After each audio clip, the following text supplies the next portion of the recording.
being the rebellious spirit, I think that's a big challenge because, when you're a rebellious spirit and you want to do things your own way, like you have to be grounded in your ways when everybody's telling you that, you need to be doing it differently, or the way that you're not, that the way that you're doing it, isn't necessarily good enough, or people don't trust in somebody else's process. So like we have to have enough faith in ourselves to trust in what we're doing and what we're here for.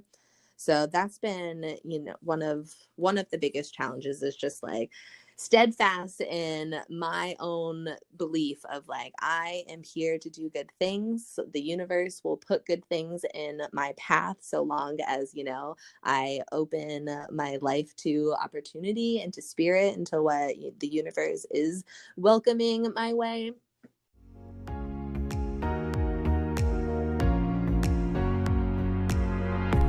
Hey everyone, my name is Sarah Tillamont and welcome to Her Ascension Story, the podcast that proves the world is transformed by every hero's personal adventure. Here we talk about the real and the raw things that make up life and what it really is. It's the authentic things that should be talked about more, and I'm talking people's stories from around the world that we can all see ourselves reflected in.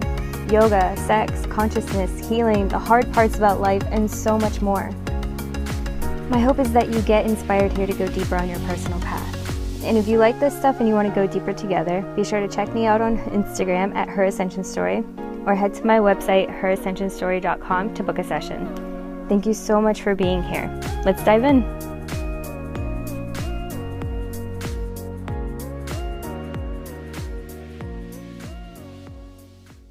Welcome back, everyone. Today's guest is Kristina Journey, a Florida native spreading sunshine wherever she goes. This 27-year-old goddess teaches yoga at the Body Electric Yoga Company in St. Petersburg and says her biggest specialty is holding space with love and gratitude. She started practicing yoga around 16 years old, which introduced her to a deeper understanding of herself. Fast forward 11 years, and she's learning that it hasn't stopped. She says that it's been a beautiful climb to the top, and I'm so excited to be able to share her story with you all. Thank you so much, Kristina, for being here with us today. Thank you, Sarah, for having me on here. I'm so excited to share.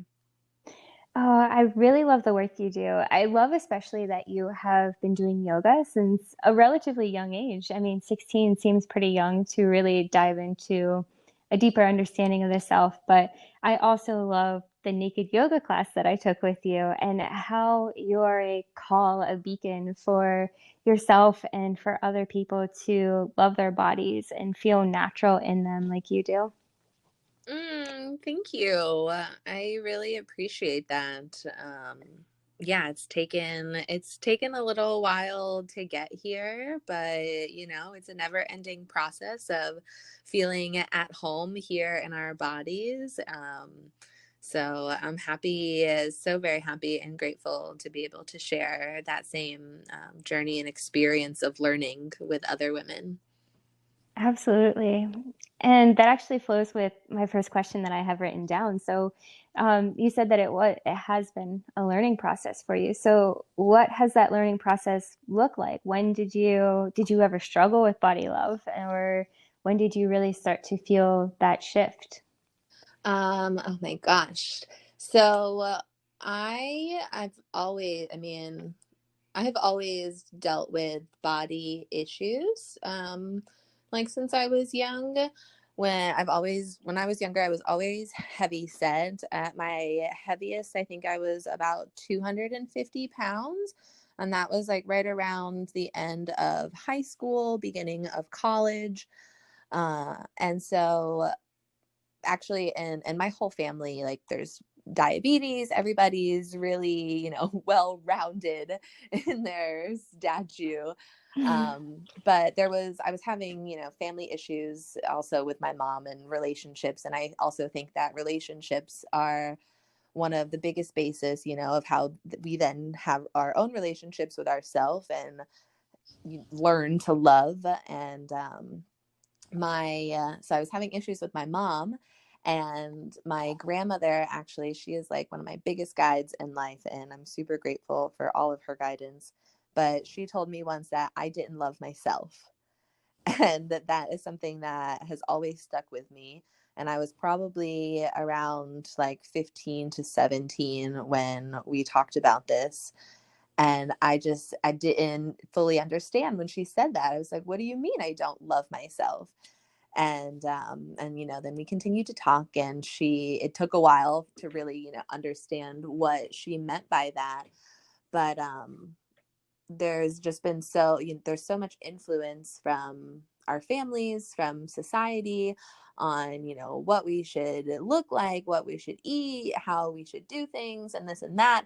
And I don't think that we are able to give enough credit to ourselves for just like the awesome people that we are, and space we're in life. So that was really like a starting point for me in my journey of self-love. When my grandma told me that I didn't love myself, I had to figure out what that meant and how, I turned that around into loving myself. And there was a yoga studio in my hometown that just had really awesome artwork on all of the walls. And my whole family is a family of creatives. So that's really what drew me into the yoga studio.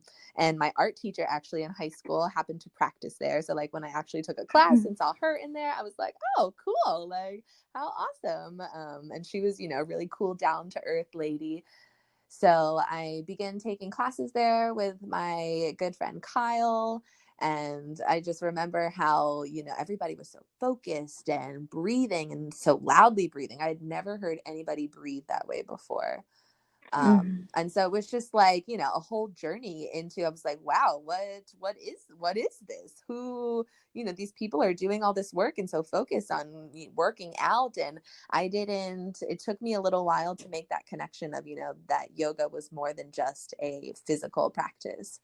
And so I continued on just like asking myself why I didn't love myself and how I could change that. And yoga allowed me, movement that I actually enjoyed, because being, out of shape or being bigger bodied, physical movement isn't always enjoyable. And, when somebody's like, you should work out, I'm like, I don't want to work out. Like, I'm like, I don't want to run. I don't want to actually have to do all that stuff. So my relationship with movement before, compared to now, has totally changed. So yeah, it started with my grandma telling me I didn't love myself.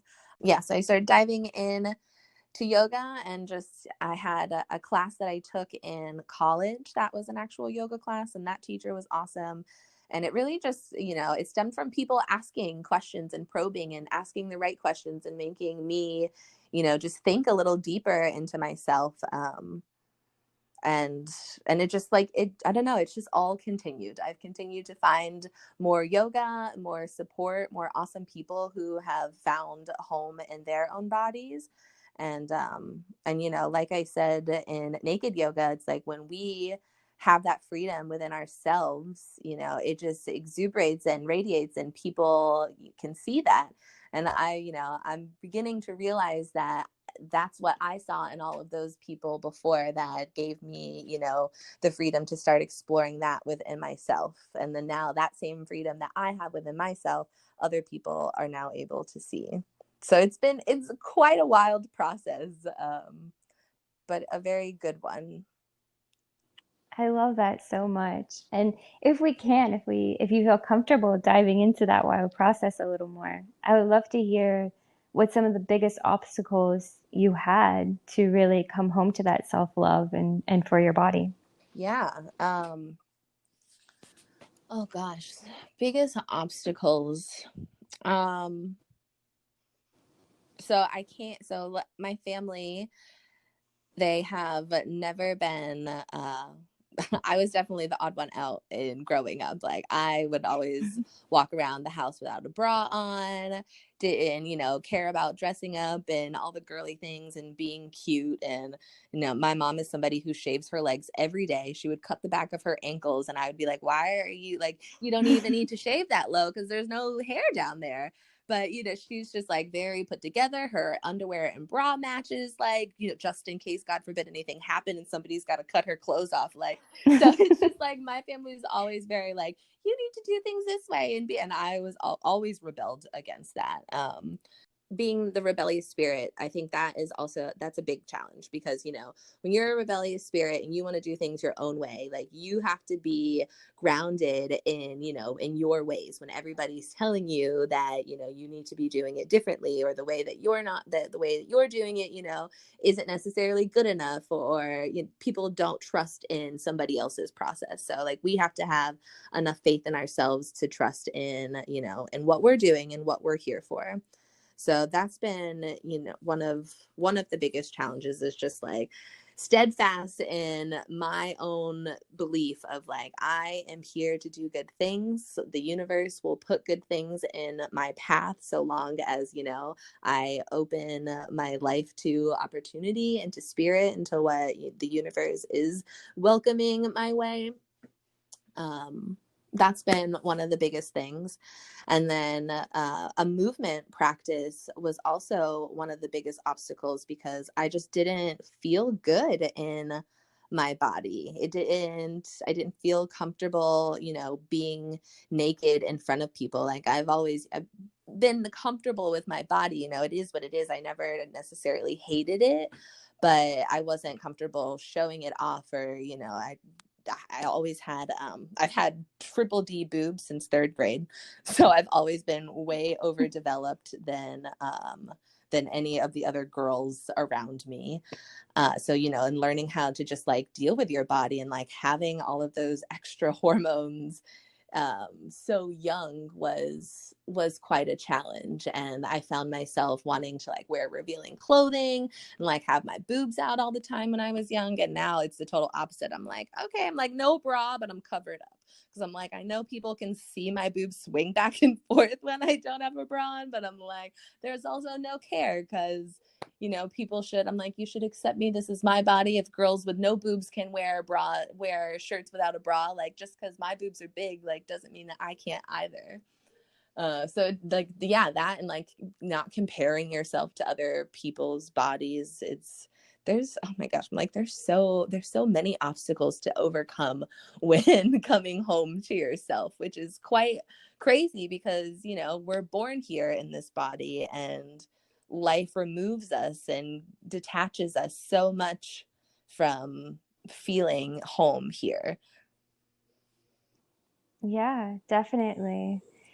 And I can definitely relate to all of that. And I love how you said, why can't somebody with this body do this? But if I have this body, why do I have to be different or act differently or dress differently or Right. anything? I that never, set well. And that's just like, I think that's society's view that is imposed on us. And it's up to us to constantly challenge that and to check back in with what's true and authentic for us, because we can only, we only have this vessel. We only have this one body, and it's not anybody else's. And it's, we have to feel comfortable with what we do have. And finding movement, finding yoga, I was able to do things with my body that I had never done before, and was able to, build this strength from within that nobody else could give me unless I put the time and effort in.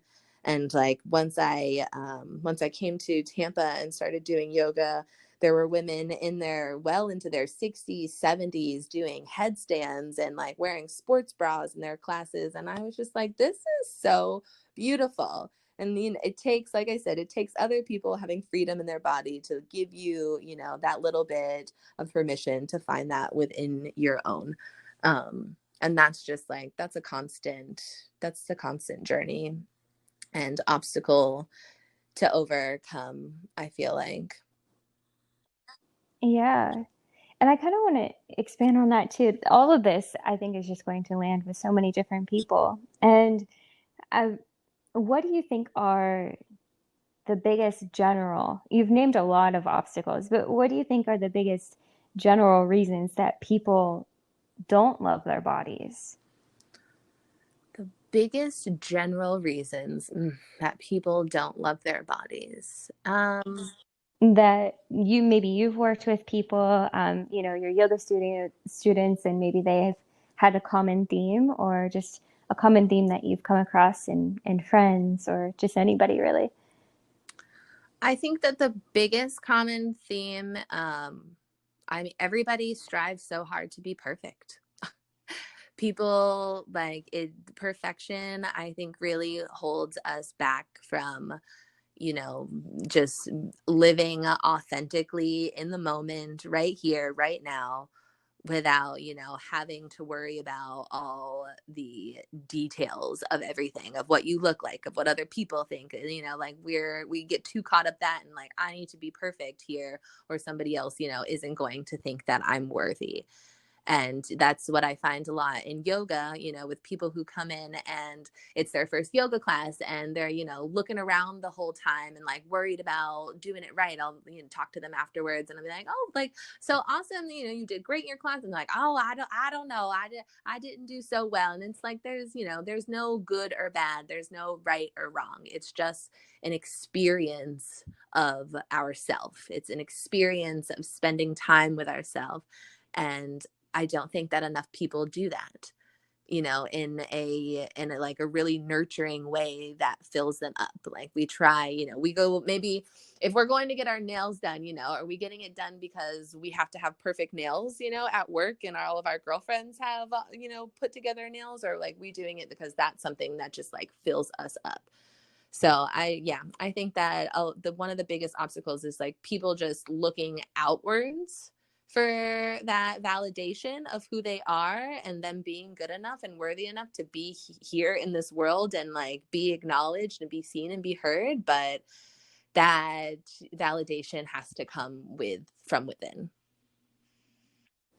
I love that so much. So maybe this is something that, you know, you've experienced in your own life, or you know, even just helping other people with it. But what's the biggest advice that you could tell to someone who's actually dealing with that and trying to change that or heal that or shift that within themselves? Ooh, the same advice my grandma gave me: take what you need and leave the rest, and be kind Mm. and gentle. So the biggest advice that I would give others who are dealing with that, is to take what you need and leave the rest, from any situation, from any people. You know, life, everything that is put on our path is put there for a reason. But, you know, we don't always need to take all of it. They're just little bits and pieces that are meant for us. And the other parts, you know, we leave. And that was also a tricky phrase, just like her telling me I don't love myself, learning how to take what you need and leave the rest, and knowing that all of it is not always meant for you. Um, yeah, and to be kind and gentle. Like it's a process. And if you're not kind and gentle with yourself and like willing to acknowledge, you know, the effort that you've done and the, you know, successes that you've accomplished thus far, and if you're always just striving, you know, to be perfect or to get a little bit more, then you just kind of, you miss out on the good stuff that's right here right now. It's like, take some time, smell the roses, enjoy being alive, enjoy what your body can do right here right now. That's so powerful. I got Hmm. goosebumps. So, what would you, how can you discern for yourself, you know, the parts that you need to take for you, the parts that are for you, and how do you actually let yourself, allow yourself to let go of, you know, the grip of the rest of it? That is a skill that everybody has to learn for themselves because we are all so very different. Um, but for me personally, like, let me see. So I have done, a lot of the work in my life I've learned is going to be around relationships, and relationships with women, especially. Um, and I think it goes back to like, you know, the comparison and looking outward, of like compassion over comparison. Like we being able to take what you need. I love to listen to other people and their stories and, you know, learn from them. I like to be super open because I feel like, you know, me, like we're doing right now, me sharing my story and being as vulnerable and as honest as I can be is going, you know, to give the freedom and permission to somebody else to like maybe do the same if they're feeling called to. Mm-hmm. And so, part of taking what you need in your work is knowing your audience, knowing the people that you surround yourself with, understanding the energies that, you are interacting with, because we are energetic beings, and that's really like what you're taking there is like you're deciding which energies that you need more of, from the people around you, from the people that you're interacting. What is it from them that you need, to bring into your life? Why are these people in your life? And that's a whole nother thing with the relationships, is discerning, is this person here for a season, a reason, or a lifetime? And what is it that you need to take from this relationship with them? And and what can you leave? Because, and the leaving part is, nobody's perfect. Like, everybody has their flaws. Everybody has, we have our things that we're better at than other people. And so, and some of their qualities may not be the best things for you. It doesn't make them a bad person. It doesn't make them unworthy. It's just their quality. You just don't need to take in some of their qualities. You have to be able to discern what it is that you need, which energies you need, and which ones maybe aren't for you. So that's been quite a learning process as well. And like the women in my life, I have some really powerful, amazing, energetic women. And, some of the stuff that they're off, like that their energy is offering, I certainly need. And I am so grateful that it has been placed in my path. But I have also learned that there are some snakes in the garden, and they're not all bad snakes, but they still are snakes, and I don't need some of that energy, and that's not, not all of it's for me. So it's, it's part of just like learning the people that you're with, being able to invest, the amount of time the amount of time and your energy into them and into the relationship, because that's all life is. It's a bunch of relationships with ourselves, with other people. And, once you learn to discern what it is that you need from the relationship, and what it is that you can leave and still have compassion for that person, and still, see them as worthy and whole, and not a terrible person because, what the things that you don't like and that you don't want to take with you, and, devaluing them because of that, if that makes sense.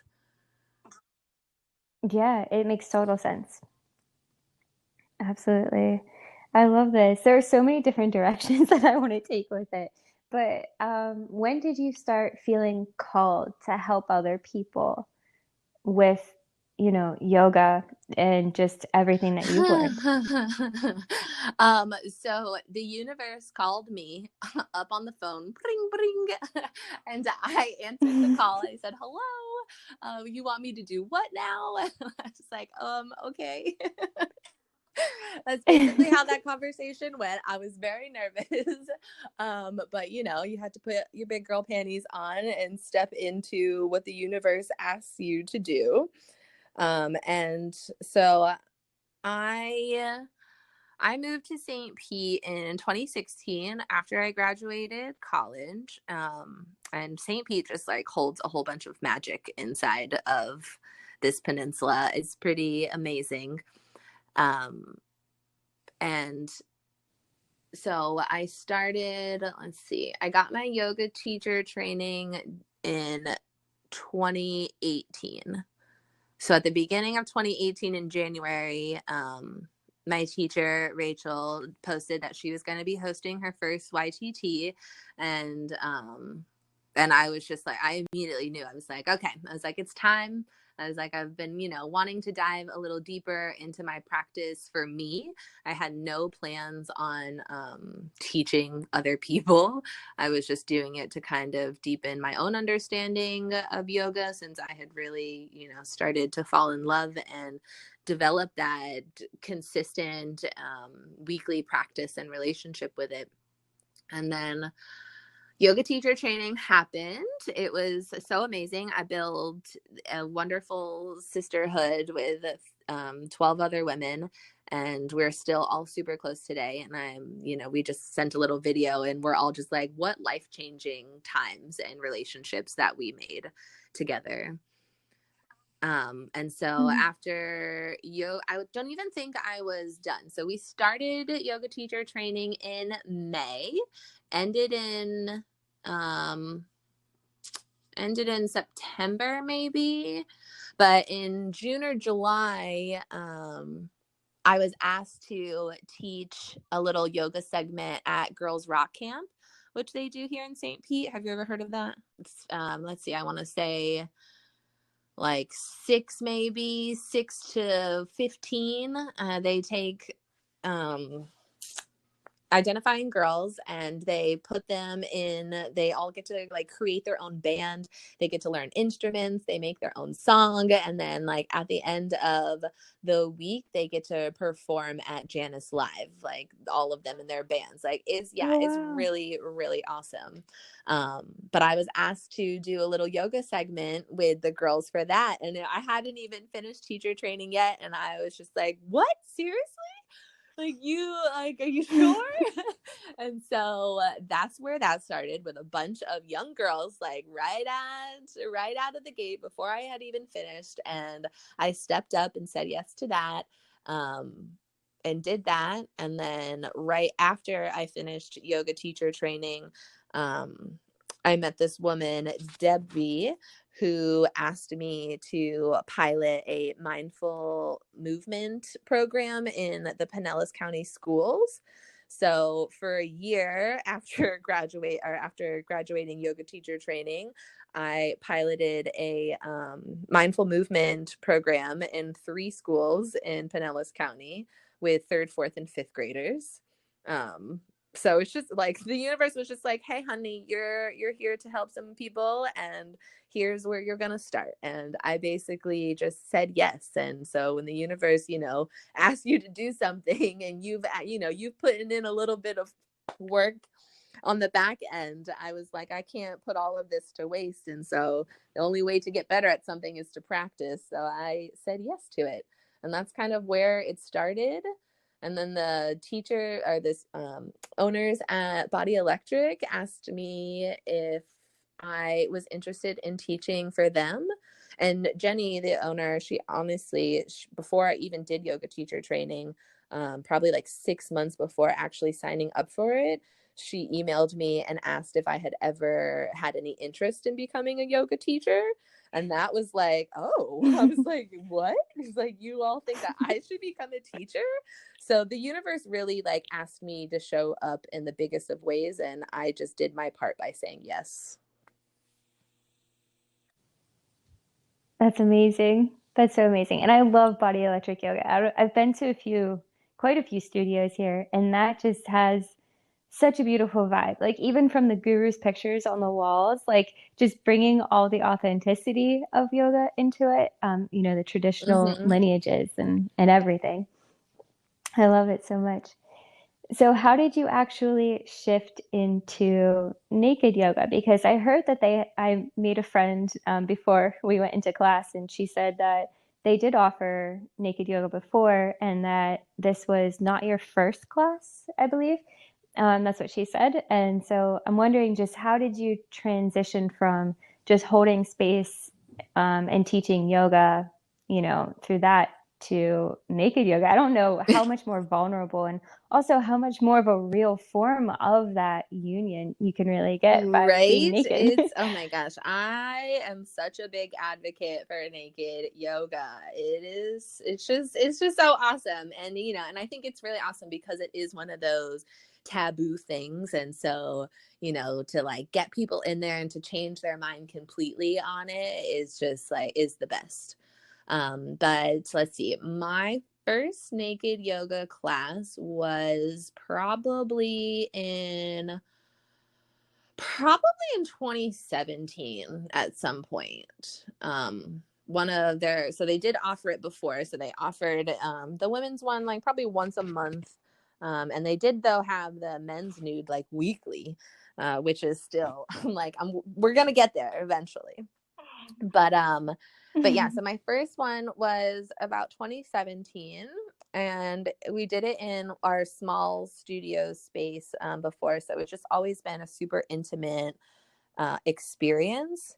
And this woman, Sarah, led that first one that I ever did. And it was just awesome. Like, it was just super, it wasn't as ceremonial kind of, or, you know, it wasn't all candlelit. It was just like women in this small room, dimly lit. And then, you know, we just moved naked, and it was just beautiful and freeing. And from then on, I was just like, okay, this is cool. Like, gonna be doing this whenever they offer it, because why not? And then so I did that. And then my yoga teacher, Rachel, she then took over the naked yoga after Sarah and continued to do it. And she did it probably like once every quarter. And hers was like, Rachel is an amazing space holder, and she really set the tone, I feel like, for the women naked yoga at Body Electric. She would, you know, ask spirit to open up the space. She had candles, roses, she had a whole altar with all of her crystals, and, you know, she just really brought in the ceremonial practice of naked yoga, and like made it that, you know, women's circle that is kind of grown into today, of just like creating that vulnerable space to share and to cry, and whatever, you know, whatever you needed to be held, we were all there to hold it with you and to be there for you. And I've probably done 10 plus naked yogas before I started hosting it myself. So I'm definitely a veteran. It was so funny to go in there. One of the last times when she hosted it, one of the girls joked that they were going to get a shirt that said, "I did naked yoga with Kristina." Because I had just been to so many of them, and I was just like, oh, it's so nice to see all of you again. And it was just really nice to be able to build that community of women in, you know, such a vulnerable space of being able to just hang out without any clothes on. So yeah, and then it stopped for a little while. There were changes that happened at the studio, and the studio asked me to bring it back. They were like, would you have any interest in bringing naked yoga back? And I was just like, yes. I was like, I would love to. But it was also very different, because I was like, being a pair of boobs, you know, amongst 26 other boobs or whatever in the room is no big deal. But having your boobs at the very front of the room, I was like, this is going to be a totally different feeling. And so, yeah, so the one that you attended was my second naked yoga class. The first one I led was in November last year. And it's been a beautiful experience. It felt really natural to be upfront. And, you know, once we all got started, just like every other time, all the nerves totally just melt away once you get into the space and surrounded by everybody else. There's just no judgment, there's no shame. You know, it's just women seeing other women for who they are, and for the beautiful bodies that we all have, you know, that are capable of the most powerful things that life has to offer. And, you know, only us women get to hold that. So it's pretty magical to be able to create space for that kind of stuff. Yeah, I definitely agree. It was, I have a Yeah. couple questions about it actually, and or just about naked yoga in general with women. I know that um, it's, I don't want to say it's a stereotype or anything, but I mean, I feel like it's common that other women judge other women, and it's not necessarily a stereotype. But when you get into a yoga class, especially ones that are, I think, probably more based around fitness, um, I feel like maybe that mindset can come in a little bit easier, just through that, you know, Mm-hmm. innate comparison and everything. But why do you think other women judge other women, like on a huge Right. scale of just I life mean, in I think general? that comes back down to, like we mentioned before, the idea of needing to be perfect in society. You know, the world that we live in really puts a lot of pressure on us. And you know, it's amazing that we've honestly survived this far with just like how hard we are on ourselves and on other people, and why we care so much about what another person wears or what another person looks like or what's going on in their life. It's like, take a moment and worry about yourself for a second, okay? Like, let this other person be whoever they are, wear whatever they want. Like, it has nothing to do with you, it doesn't affect you. And so, especially, that's why I put on the poster for naked yoga, compassion over comparison. Like, we all have boobs, we all have a vagina, we all have a butt. And, and what it looks like with clothes on and without clothes on, like, might be two different things. And so, to be able to be in a room and be able to look at other women, and that's something that in the prior naked yogas wasn't necessarily addressed. And I would like to, bring more attention to that as I continue. But I always kind of felt weird because, like, we would be there naked, like we would strip down, and I would just like gaze around the room and just, just honor all of these beautiful bodies that decided, to show up and to be seen in this space. And it was just so beautiful to see, everybody's differences. And it didn't, and you don't look at somebody's saggy boobs and you're like, oh gosh, like, that's just like not that doesn't even come to your mind when you look at somebody else's naked body. You're like, oh my God, how beautiful. Like, look at you, and if you are thinking that, then I think you need to go back and really take a look at yourself and like what you say to yourself when you're naked. Because to have to look at somebody and to be like, oh well, this isn't tight and that's just absolutely ridiculous. Because it's an unrealistic expectation. If that's not what your body type is, that's not what your health allows your body to be. It's there's so many factors that go into play on why our body is shaped the way that it is. And so having that in yoga, I do see a lot in like people wearing clothing to try and be a certain type of way or look a certain type of way. And I, in my own practice, always just like showed up in short shorts and a sports bra. I got my bush like creeping out from the edges of my shorts, like my belly's hanging out and everything. And I've actually had, when I started teaching, I had a woman come up and she was like, she's like, I've been following, like, I've been just, watching you at the studio for a long time. And she's like, you always inspired me the way that, you have this regular body. Like, I don't have rock hard abs. I'm like a size 12. So I've got a normal body. And it's just like, and she was like, you inspired me to, be able to wear my sports bra and not to have to cover up. And part of, when we do see in fitness spaces, so many people are fit and have abs or, are working there to get this, solid body or whatever their goal is. But movement, that's not the goal of movement. The goal of movement is just to feel good in what you are. Like, our body is meant to move, to do all these things. And in order for us to be healthy and to have longevity in life, we have to keep those muscles and bones and joints, fluid.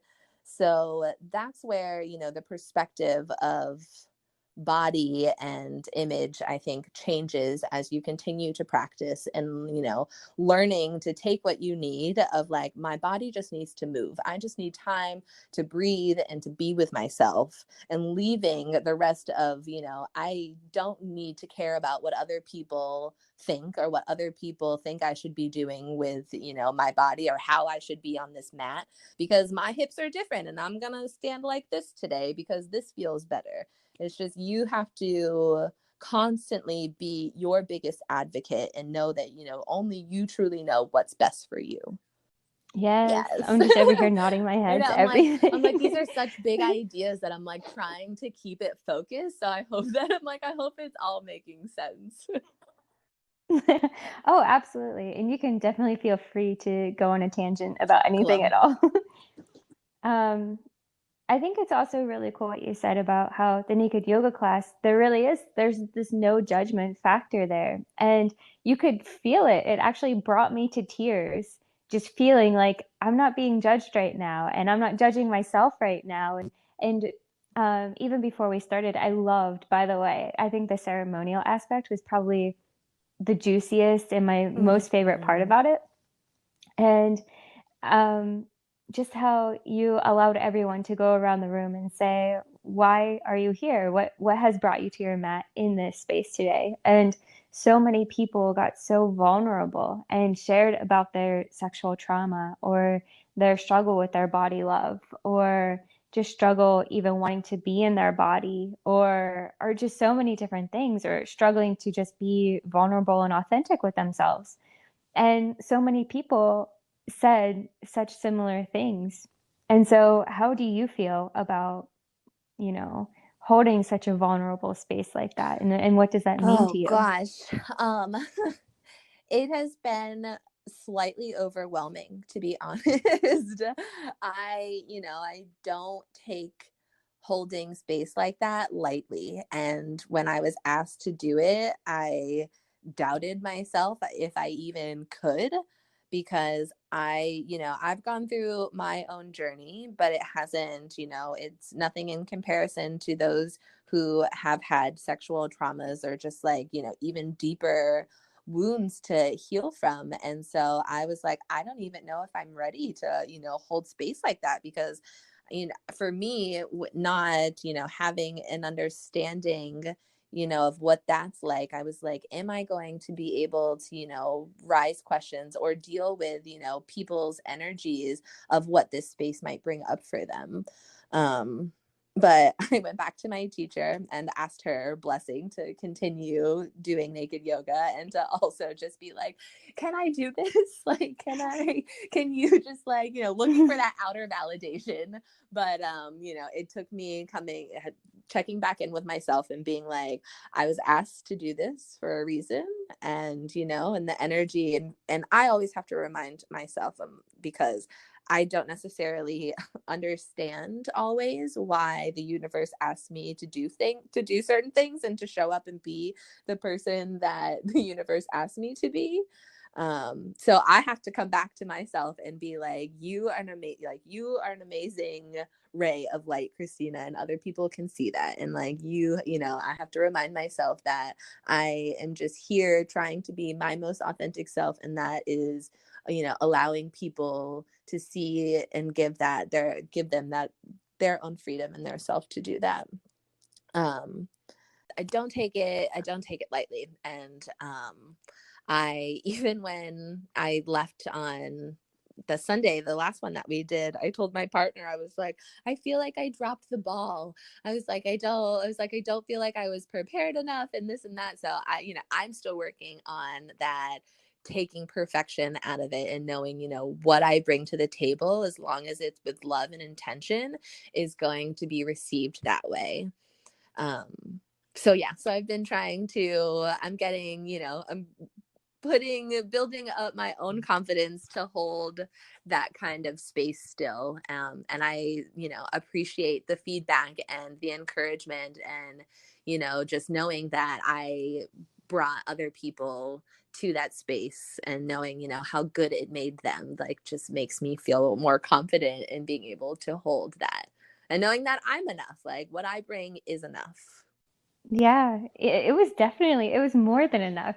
And it's really surprising to hear you say that you feel like you dropped the ball because during it, I kept wondering, like, does she have like any background in shamanism or anything like that? How you had the altar and the specific elements of the altar, and then even just the drumming at the end in Shavasana, like it was like drumming like that and the repetition that you were doing and even just the resonance of the Mm-hmm. drum, like that deep resonance, it's clearing everything out, like clearing the Mm-hmm. room, almost like saging but with sound, but it's also bringing everybody back and grounding. And I was like, every single part of this is so shamanic and healing. Like, does she No, know all I of have this not. or That's why it's like it's so overwhelming sometimes, because literally when you open yourself up to spirit, and I'm not a super religious person, but I'm like, there are bigger forces at play, than any of us can even imagine. And so when I just ask the universe to let me be a vessel of,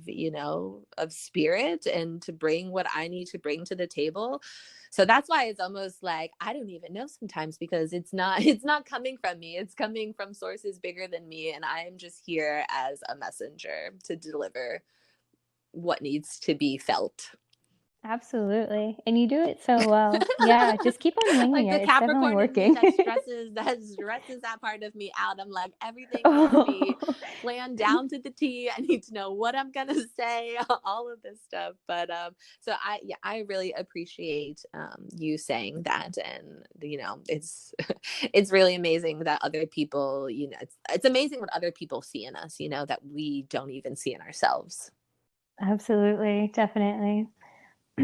So what kind of I want to say, like, how have you coped with the changes? But I don't think it's really coping, but how have you moved through and really integrated the changes that your transformation process of who you are today has brought into your Oh, life? oh gosh. How have I moved through all of those changes? I have I have moved through them with, oh gosh. Like, what is the word that I'm looking for here? I don't know. I mean, it's, the transition phase of anything is never easy. And I just celebrated my 6 year relationship with my partner. And he has been honestly one of the most biggest influences along this period of transition. Because a lot, like, I met him in college, and so a lot of he has been he has been here for all of this transformation, and a lot of it has happened in the last 6 years. Honestly, it's happened very quickly. It's like once you open those floodgates, everything just keeps coming on in, so it's like, whoo. But having a partner who allows me that space to be exactly who I am, and to go through all of these changes with self, has been, I think my biggest ease through transition is having that support. And not only, he is amazing, but like also having the support of other women, and, learning from them, the compassion over comparison, and that we are not here to judge each other or to compete with each other, but to work with one another. And, like you said before, that's just like a common, not stereotype, but like theme amongst women and people in general, is, that we have to compete against one another, and not, like helping each other is just going to put me down, versus, but once, we all build each other up together when we have that kind of mindset. And, and so having a partner and having other women to come back to and to communicate with during those times of uncertainty, and and struggle during that transition, is what I think makes that process a little easier. um, because it's never totally easy breezy beautiful cover girl. But so you have to, there's lots of tears involved, so many tears, and like so much crying. I never thought of myself as an emotional person when I was younger, and now like I cry at everything. My partner will look over at me and I'm just crying. He's like, really, Kristina? I'm like, yes, this is just me dealing with the emotions. I'm letting them through. And and so allowing yourself to feel everything, the good, the bad, the ugly, allowing it to sit in your body, to take time to acknowledge it, and then and to then move through it, like to move on to the next thing, to not harp on that one thing holding you back. There's so many factors that play into that transition of coming back home to yourself. And it really is a day-to-day process of being kind and reminding yourself of what you've accomplished and how far you've come, and all of the hard work that you've put into yourself to get to this point. and having other people around you as well to just, hold you up and give you a little extra support when you're feeling tired. It's not done alone. It's so beautiful. I can definitely relate to a lot of that. And I think a lot of people listening can too. Support systems have such a huge impact on our growth For and sure, so because much. when I didn't have that support system, younger, to like just be me and to be that naked little girl that I wanted to be, I was always told, no, you need to, no, no, no, no, no, no, no, no, no, no. And now everybody's like, oh, yes, yes, yes, yes, yes, yes, yes. Like, do you, honey? And so that's, people need more of, telling you to, yes, yes, be who you are, be exactly whatever you want to wear, whatever you want to do. If you're not hurting other people and causing harm to yourself, then enjoy the fruits that this life has to offer. Smell every little flower that you can, say I love you, laugh, giggle, like don't be afraid to play. We take things way too seriously, and once you let go of some of that restraint and of having to be so rigid in life and having to be perfect, and like, let yourself have imperfections, let yourself be a little weird and wild and outside of the norm. I love that you just said wild, because the whole time that you're talking, right now, my friends and I have this little book club and we're reading Mm. The Woman Who Run with the Wolves. And it's automatically how you talked about your inner rebellion. And I also want to talk about too how it's something that I see reflected in myself, and I'm sure a lot of people do. But especially with you, how that inner rebel was your inner rebel a huge support system for you too, to break through that transition of go put some clothes on, or don't be like that, to yes, be you, like, be naked, be wild, like in between, in that transition, was your inner rebel really what you leaned on during through that, or She what was is it in still you? here, kicking, alive, and well, because I still have outside influence from my family that, I don't shave my armpits, and they're like, when are you gonna shave? And they're like, oh, you're doing naked like, not like, oh, you're doing naked yoga, but like, oh, you're doing naked yoga, like everybody, like they're like kind of excited for me, but they're also like, girl, you're crazy, like, wild child Kristina here, they still just like kind of put it off as like rebellious girl, and and I'm totally okay with that, because I'm like, yeah, I live a happy, healthy life here on my own. I take care of myself. I was like, I am thriving in my life. And so, yeah, it's taken that rebellious girl to be like, yeah, hey, look, family, you may think that I need to be doing things differently, but like what I've done and been able to do for myself is working out just fine.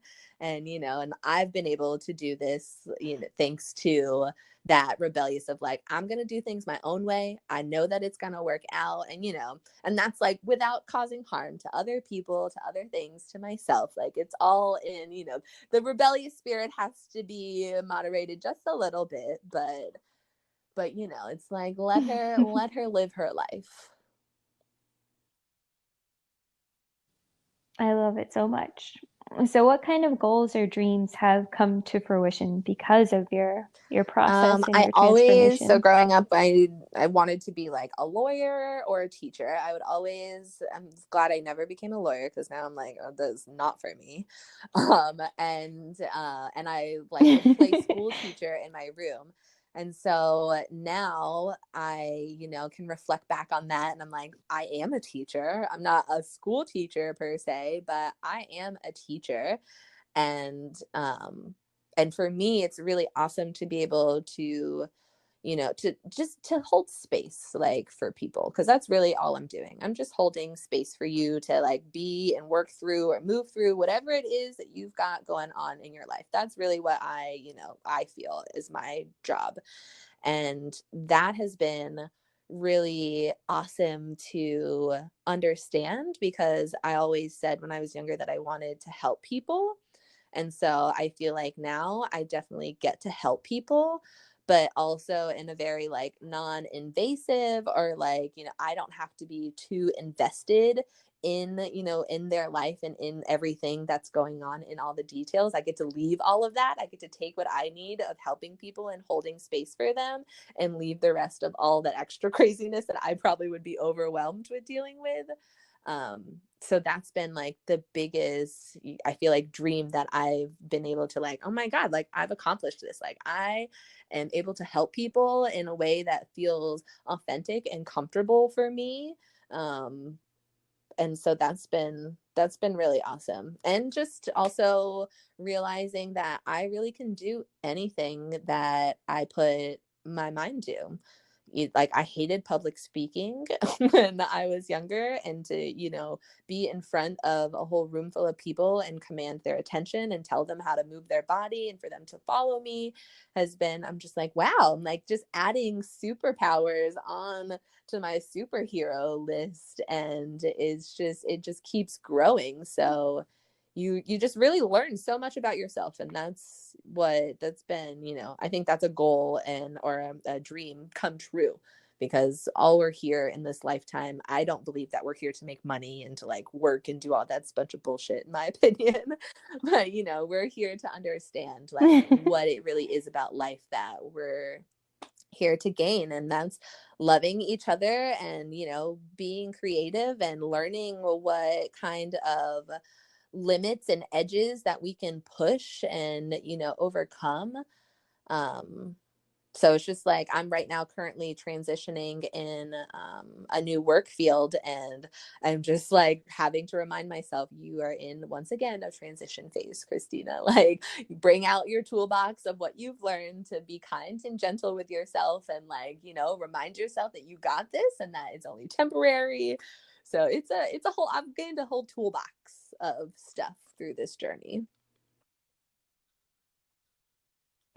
Amazing, amazing. You kind of touched base on it while you were sharing that, but how do you really see your work impacting others? And you even touched base on it before, how people would come up and make comments to you. But overall, how do you really see your work and your almost your dharma in I you know, just it's so impacting others? it really is so wild to like finally understand that. Um because when I was younger, um and I mean that, like, I say when I was younger, but I mean when I was younger, and even like in the past 6 years or so, I didn't fully understand it. And I would have people come up to me, and I'm like, I always sound, I feel like I sound conceited when I say this, but I like truly just didn't understand. And people, would come up and be like, oh my God, you're so beautiful, or this and that. And like, just like always complimenting me. And I did not know how to take a compliment. I was just like, I don't, like, what are you complimenting? Like, this is just me. This is just who I am. Like, I don't understand what it is that, is just drawing people to me so much. And, so really understanding the work that I've done with myself, and learning to accept and be me, and, to just live wholeheartedly in my being, and seeing how that, just attracts and affects other people, and like how they're able to see that, and really starting to understand, that that's what they're seeing, that they're seeing like this magnetic light that is just like oozing from me, that I, because of this work that I'm done, am able to just sit in, because, I'm not trying to be somebody else that I'm not. Um, so it's just like, yeah, I don't know, understanding that, and like, and how that has affected people, and how people see me, and just what that invites into them is has been, I don't know, what I've noticed the most. um and it's just like to, to put a smile on people's face, and to make life a little less serious, and for them to enjoy. I had a guy come to my class last night, and he was like, I'm 62, stiff as a board, but Kristina gave me the confidence to work harder. And I was just like, yeah, man. And he was laughing in class, and I'm just like, yes, like, that's all I want you to do, is to enjoy the experience that you're having with yourself. Oh, that's amazing. So amazing. And so what do you love most about where you Oh, are now in your life? well, I just turned 27, so I feel like I'm on well, according to astrology and everything, everybody's like, you're on the cusp of your Saturn return. So, I mean, life's about to throw some more crazy shit my way, but I think that I am ready for it. So I'm super excited for what the future has to hold. And I think that I've been able to gain some really good tools and some really good support systems to be able to continue on this beautiful journey of life, and just live it out with happiness, because that's what my goal. I was like, I just want to be happy.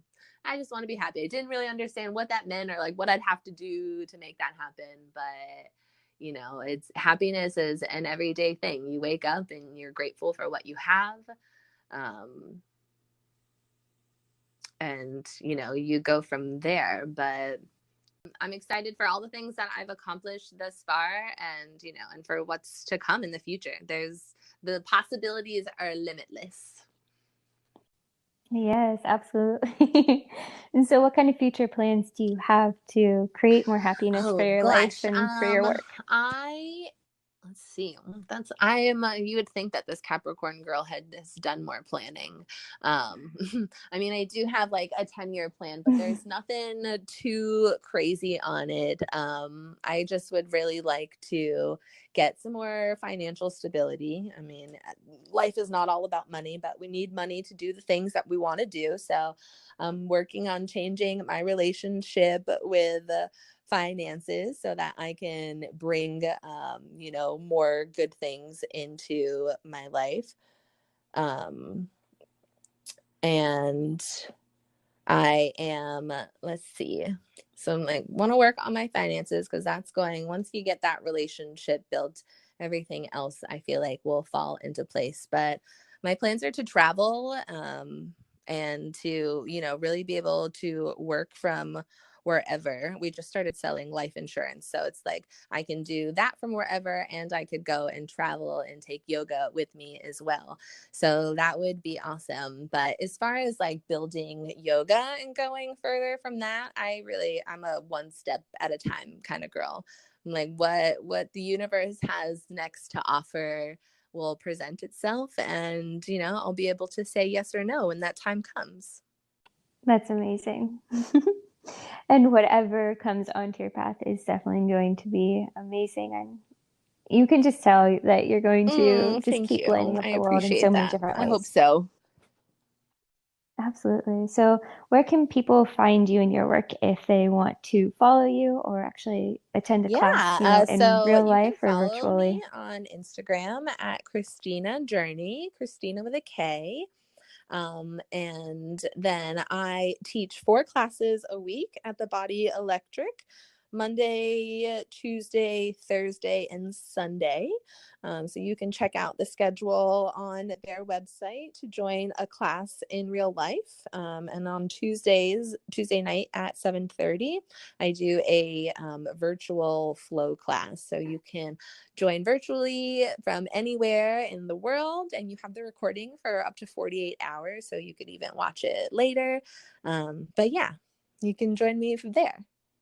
Amazing. I have a feeling that people definitely want to do that after listening to your story. So, I just have one last question. You hinted earlier at the superhero inside of you. And so it's funny because this is my favorite question to ask guests, but it's also a great question for everybody listening to ask themselves too. And so the question is, who is the superhero inside of you that has all the power you could ever need? Who is the superhero inside of me? Like, what's her name? Mm-hmm.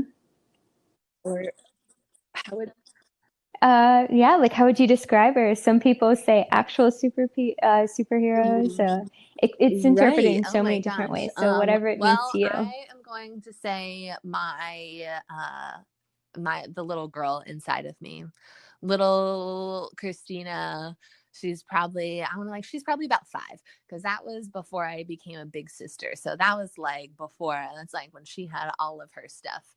and like before life got crazy. So I think her and I are doing some good work with each other, and she's the homegirl that's got all the answers inside of there that's going to get me where I need to be in life. Wow, that's the first inner child answer that I've gotten, yes. I'm and like, that's so powerful. Shout out to all the little boys and girls inside of us. Thanks for sticking with us all these years. Yeah, definitely.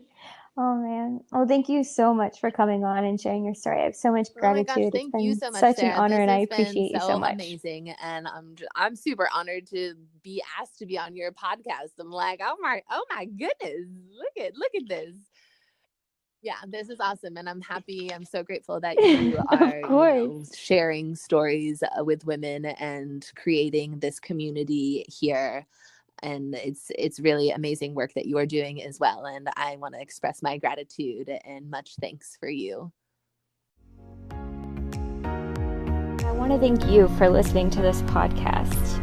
I hope that this episode has some way inspired you to take control, given you the tools to feel secure and on fire in your own independence, and help to unlock within you the impact that you're here to make.